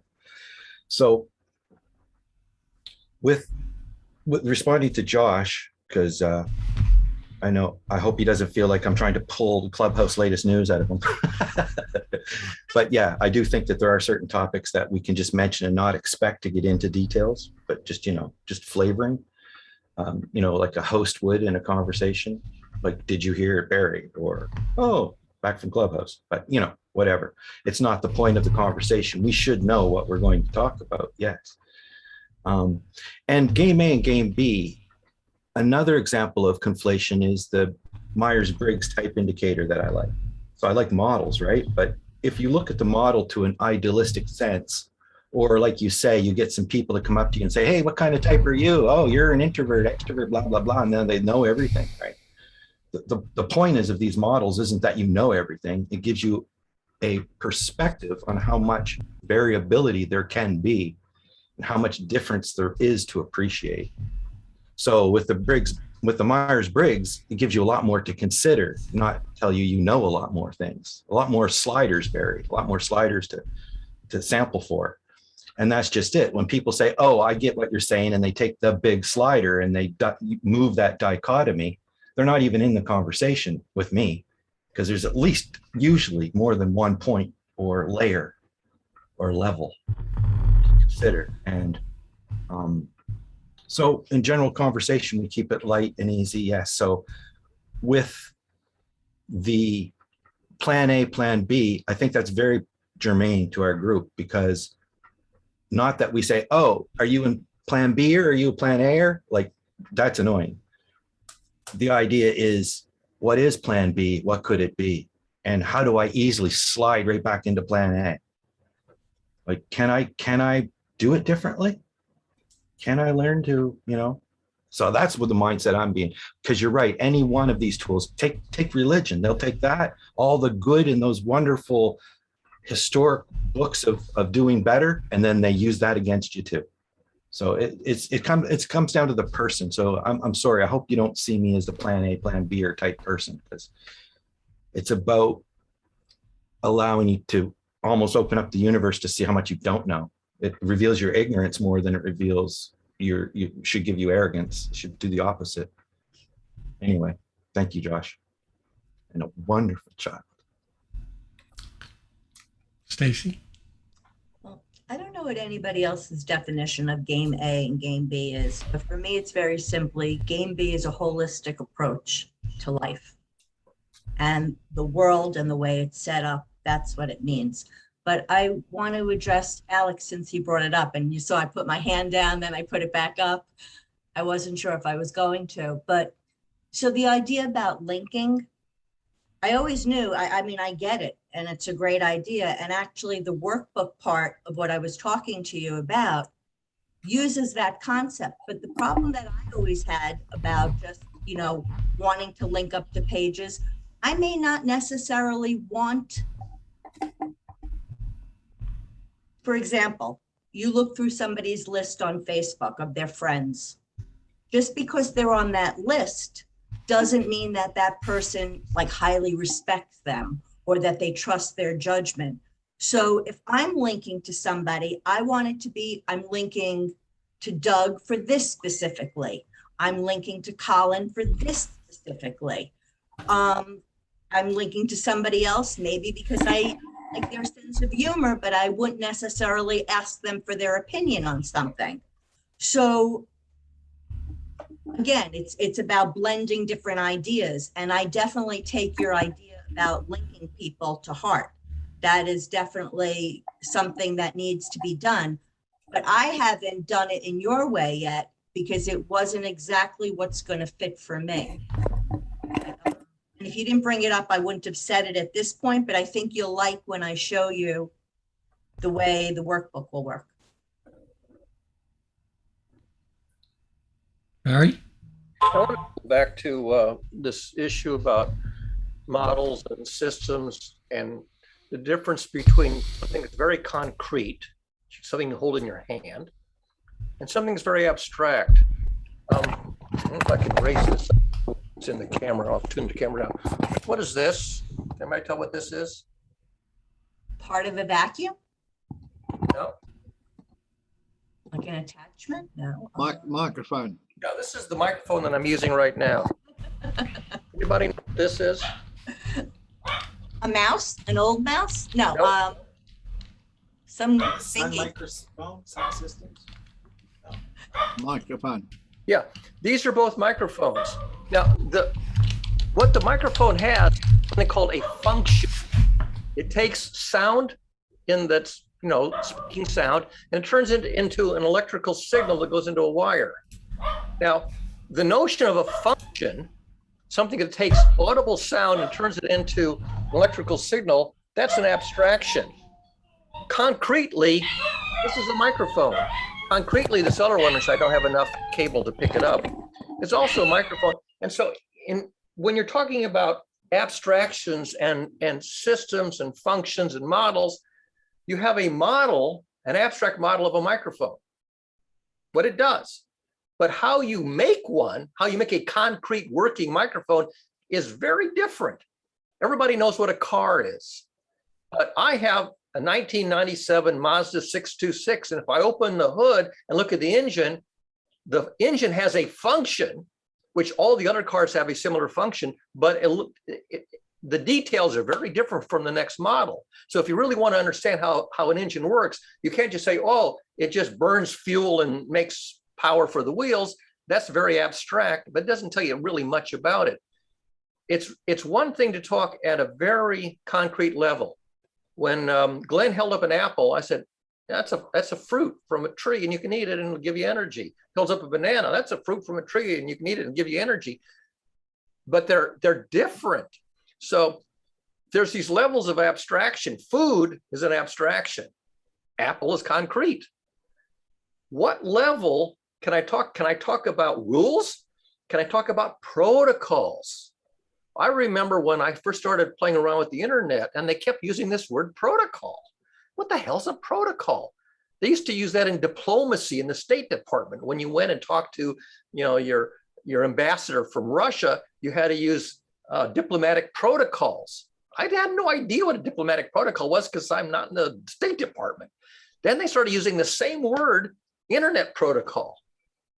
Now I can look at details and say, oh, I get it. There's a telnet protocol, there's file transfer protocol, there's hypertext transfer protocol. Now I'm beginning to see examples of protocols, and now I have an abstract concept of what the word protocol means within the context of computers. This is why you can't take a word and use it as an analogy and expect anybody to know what it means. They adopted the word protocol in computers by analogy to how ambassadors talk to each other in diplomacy. It's like a handshake. It's like a mating dance. Took me years to figure out why the same word is used in two different contexts. Conversation rules, what they're. Thank you, Barry. This is very, very dear to me. It is called polysemy. So it has many meanings on different levels. And that's why I use the scaffoldings for that. I'm greeting you from the green, but my bike is broken and I have other problems now.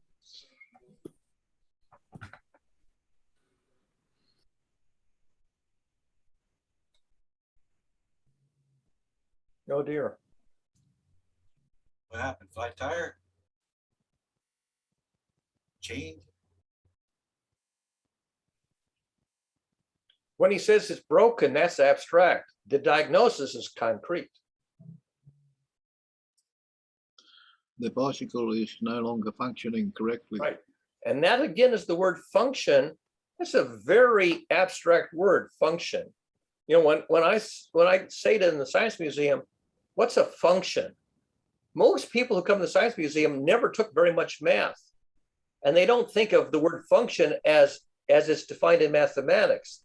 They think of a function as a gathering where you get together and schmooze and you have wine and cheese. That's a function. Same word, okay? But it means to perform. If you go back to what is the word function, it's the ability to perform some function. I searched for plastic words when I saw Heiner used it, and he has it, I think, 5 times in our videos. And it's very interesting because he's speaking about this very thing. Plastic words. I'd like to replace the word function with improvement, but you can't do that because the word function is very specific to something. It's a result in action, which is a result of another action. The functionality in the group, the functionality in the Zoom session, functionality in the political sphere, functionality in the religious circles, functionality in the social phenomena. Right. So and the word dysfunction and dysfunctionality has become a very popular word, since the last, 30, 40, 50 years. Yes. Yeah, not performing the function that is expected or it's intended. Cognitive dissonance functioning. Is there like a one-line definition for what a plastic word is? Because I don't know what a plastic word is, and I looked it up and Google didn't tell me. I will help you, Stacy. If you want, I can show you what Heiner thinks a plastic word is. Not more than, you can't just tell me in 2 sentences what it is? It's something that's moldable. I'll cue it up. Malleable. You can move it like this, like plasticine, like clay. It's plastic. I'll put the link in the chat for you. How's that? Okay, thank you. On a personal note, I just think that if we're going to use a word, we should be able to give a one sentence definition of what it is if somebody asks. Malleable. Thank you.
Nobody is talking.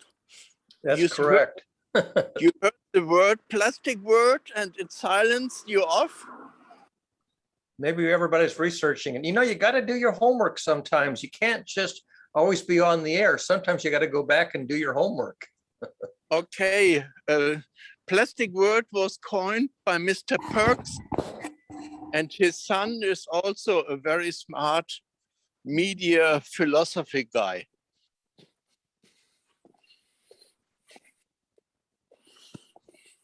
And it means, he uses it to mean what? Well, he wrote a whole book about plastic words because he said we are coming more and more into a world where we use terms without concrete meaning or different meanings in different environments. And everybody is sculpturing, molding the meaning according to his present state of mind. And so the others are left out in the dark.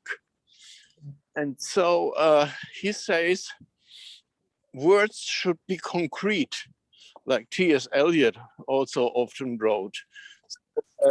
Do it in a way which is shareable and repeatable.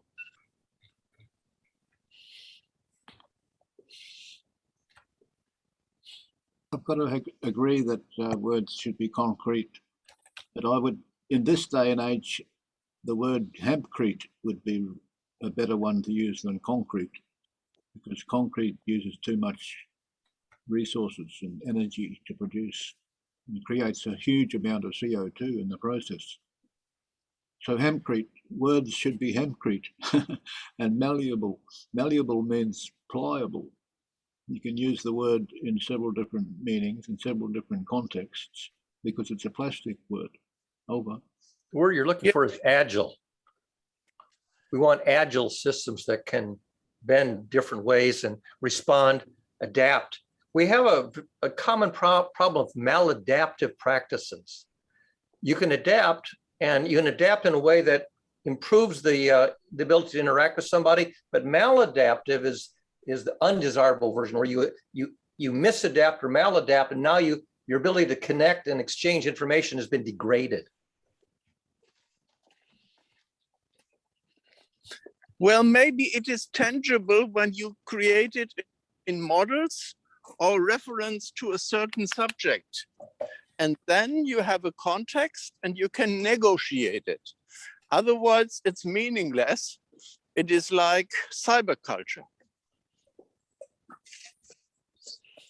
Josh? Thanks. I was just looking at the link that Barry put for plastic words, and it said modular. There was that word in there. And it made me think of a lecture I was listening to last week on Web 3.0, and they're calling it the Spatial Web.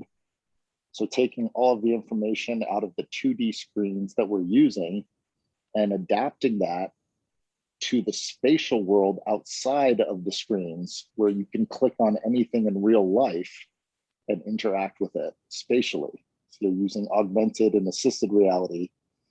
And what does that mean with words? How do we adapt in that context where everything is interactive? And when I say everything, I mean literally everything that you can see around you is interactive. Like, what will that do to our psyche, going from a 2D flat area where we've learned in the last 12 years or so to click on that 2D area? It used to just be you have to put a mouse to it. Now you can physically touch the 2D. What happens when you can touch a wall or a screw or a door handle or a rocket ship or a car or anything underneath the hood of, or the microphone, like Barry's example, when you can touch the microphone and get the actual names of the pieces of that thing?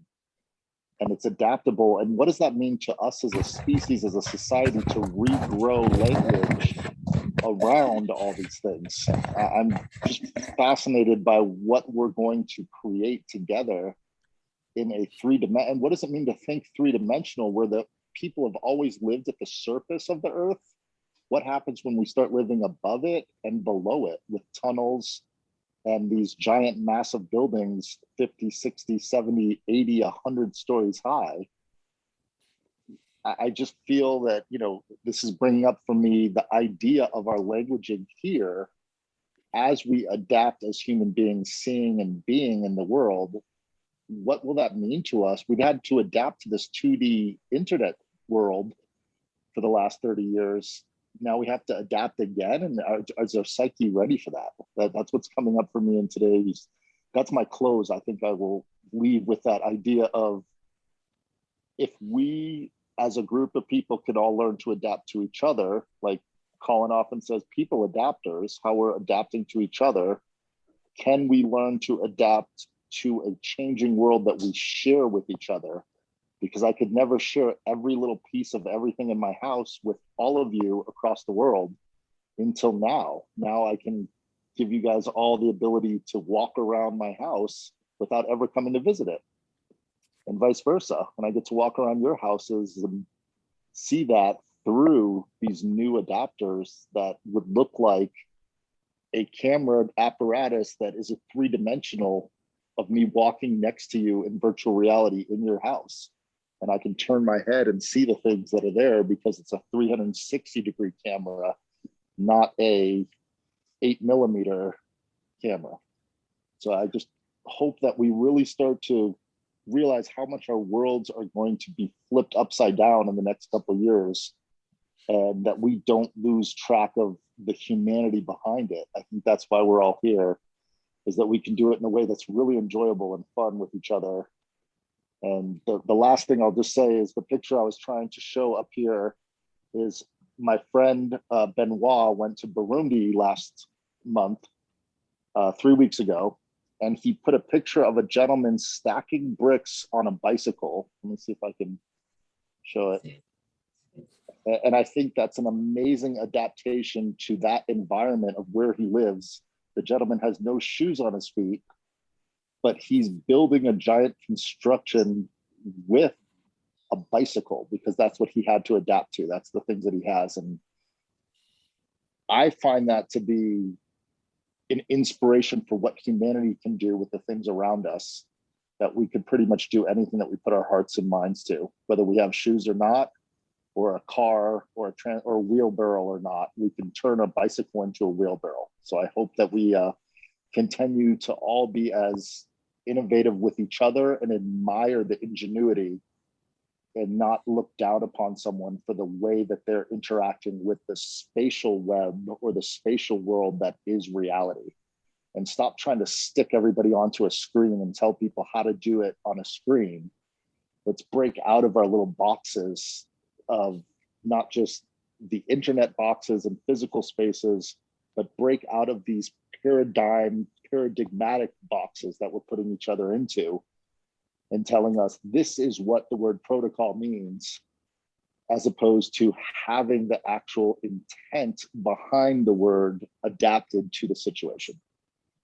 And thank you everyone for adapting. I love the silence. I love this conversation, and I love everyone really diving deeper into each other. I've been noticing that every time I come to GCC calls, that it's really awesome. We should pat each other on the backs. So thank you, everyone. Josh, I cannot resist. I have to muscle in. You see, it doesn't matter if you have goggles and glasses or if you have a retina implant, but how you perceive it and how you share it and negotiate it. And that's why I have a question for you. Do you write spatial with C or with T?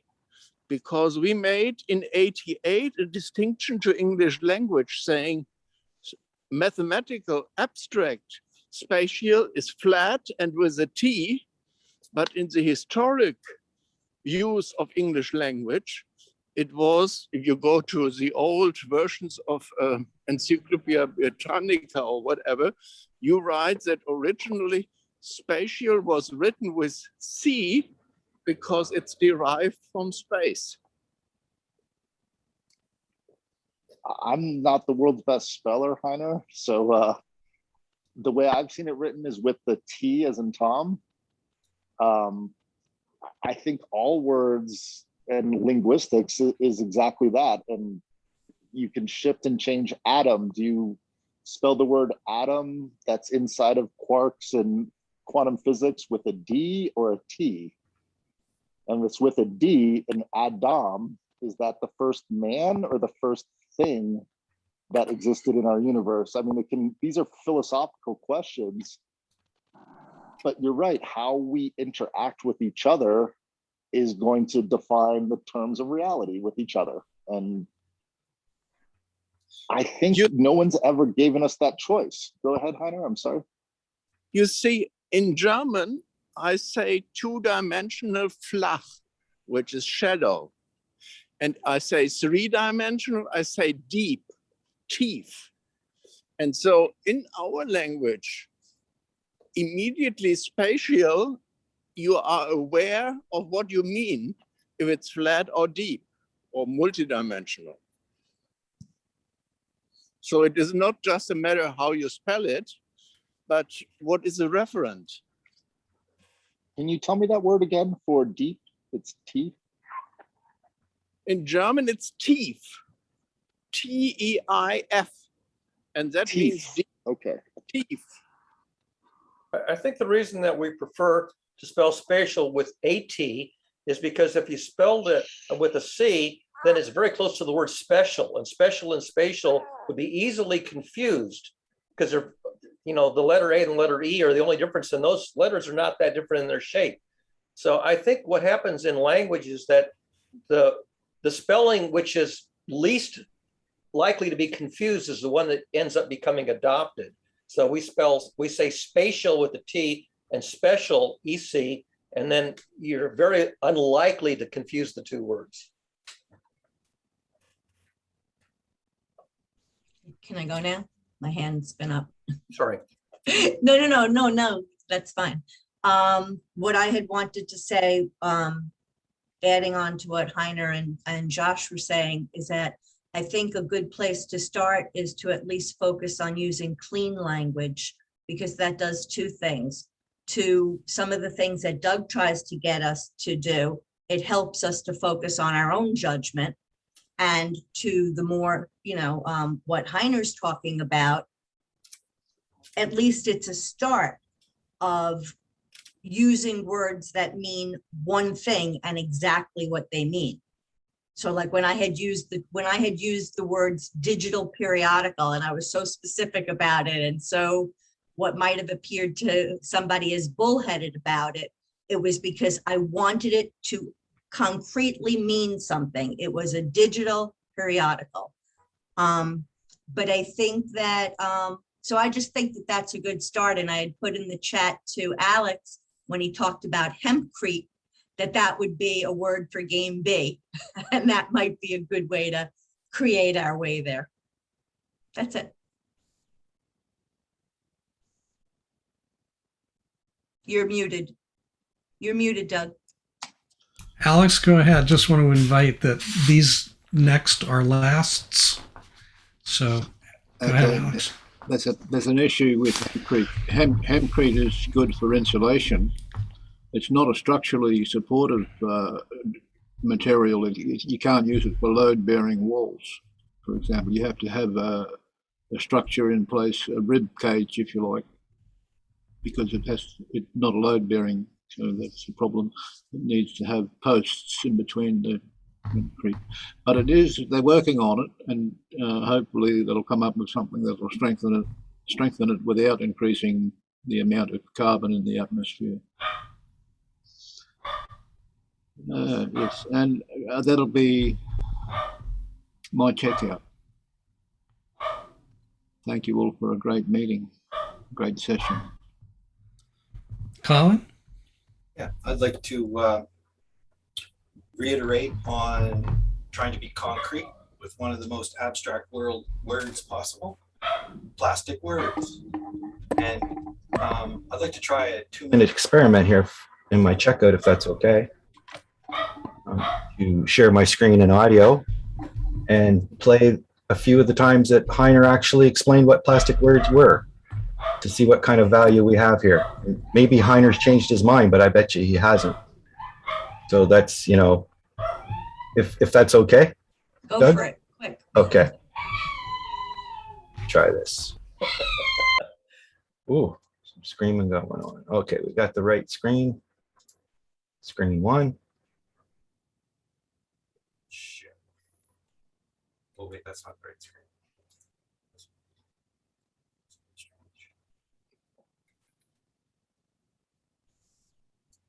Screen. It's broken.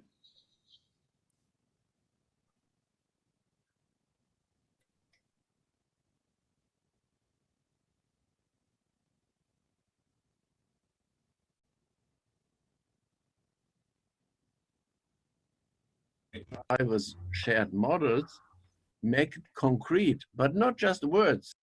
English is horrible because English is only, no, cannot say so.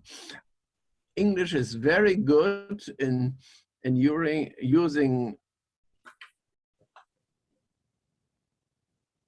not contextualizing like the grammar of many other cultures and languages do. And so we have isolated pieces of knowing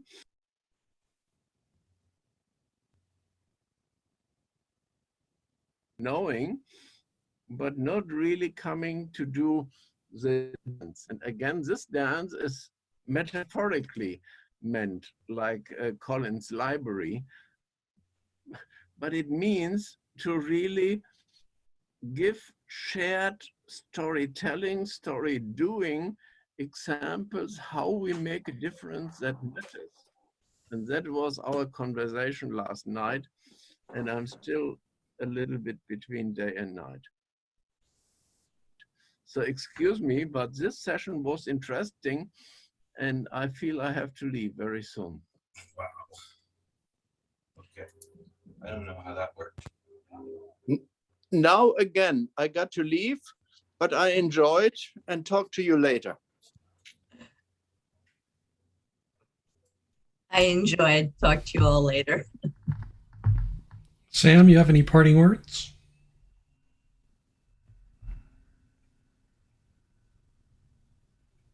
If you do, you're muted. Nope. Probably out with the dogs. Barry, did you have a wrap finish, or I'm not sure whether you did or not? No, I think though, in the future, we probably could stand to have a nice conversation about this concrete versus abstract spectrum, because I think there's a lot of confusion over when you can talk to the concrete and when you can elevate to the abstract, and how you can find out at what level between very abstract and very concrete works best. I think we need to spend some time diving into that in the future. Stacy? I'm sorry, I know we checked out, but I don't want to miss this opportunity, especially since we're talking about language. Is there a way we could come up with a word that doesn't mean level, but that is more like a point somewhere, but it doesn't attribute qualities of being better? Perspective. That's what comes to me. Just really perspective. I mean, you can look at this sphere from different perspectives, and depending on what perspective, you're going to see different things. This side has a hole in it. Not only does that have a hole in it on that side, but this purple one can pop into that hole. So perspective really tells you a lot more than talking about stages, different aspects, different faces, different perspectives. Spectacle, perspective, right?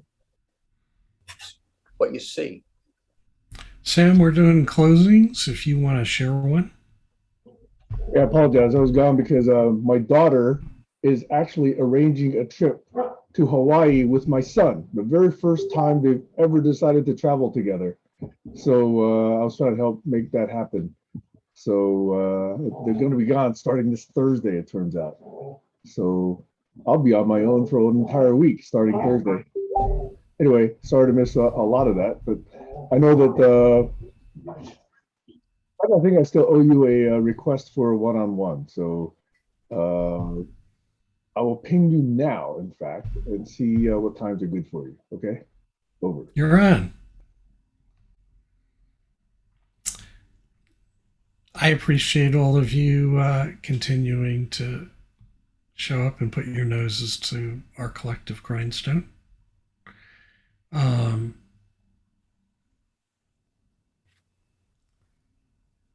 I sort of keep coming up with the same net answer to my request, so I'm gonna, hold a vision.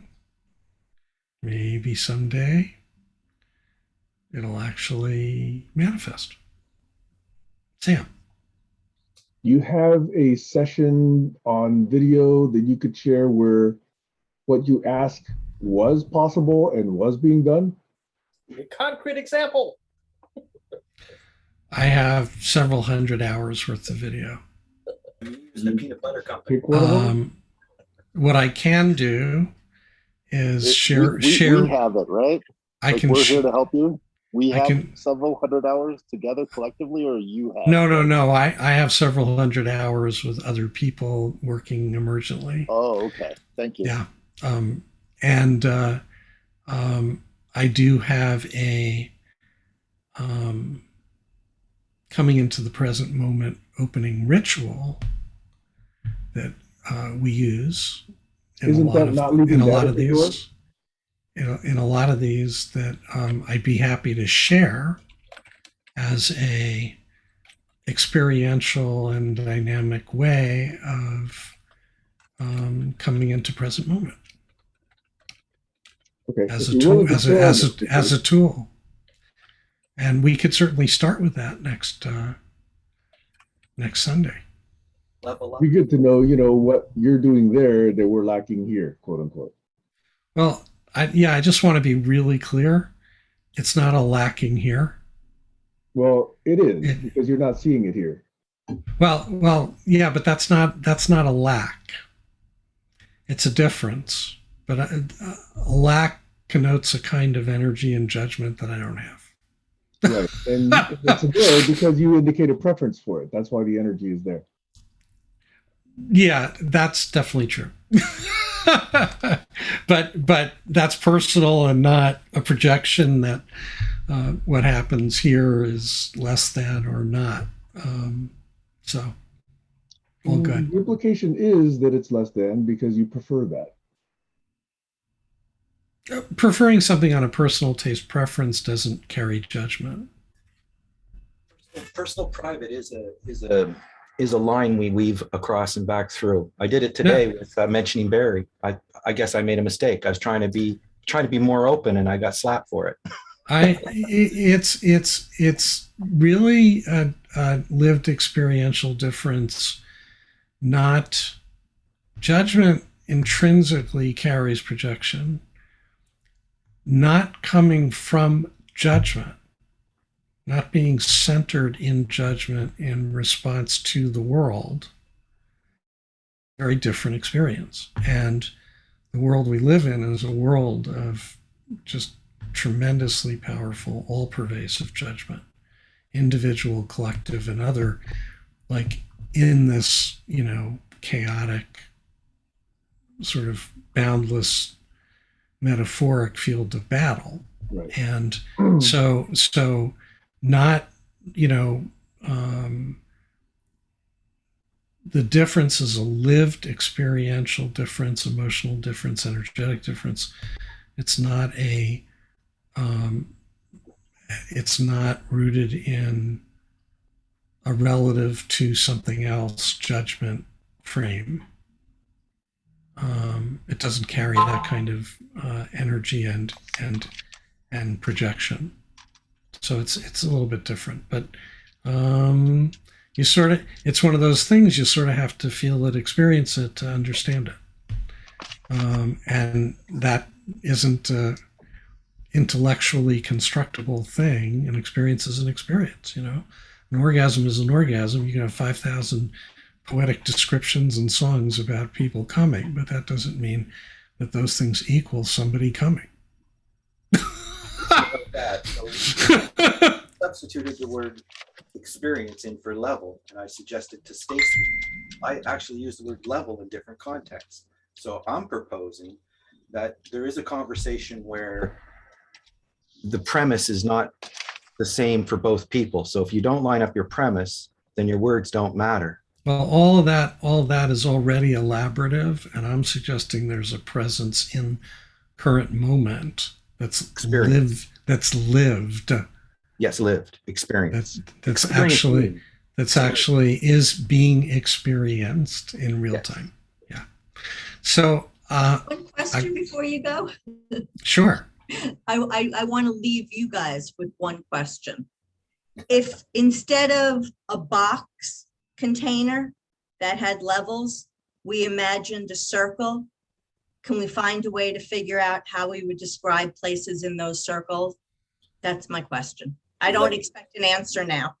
Layers that move and weave. How's that? Layers that move and Different weave. circus rings.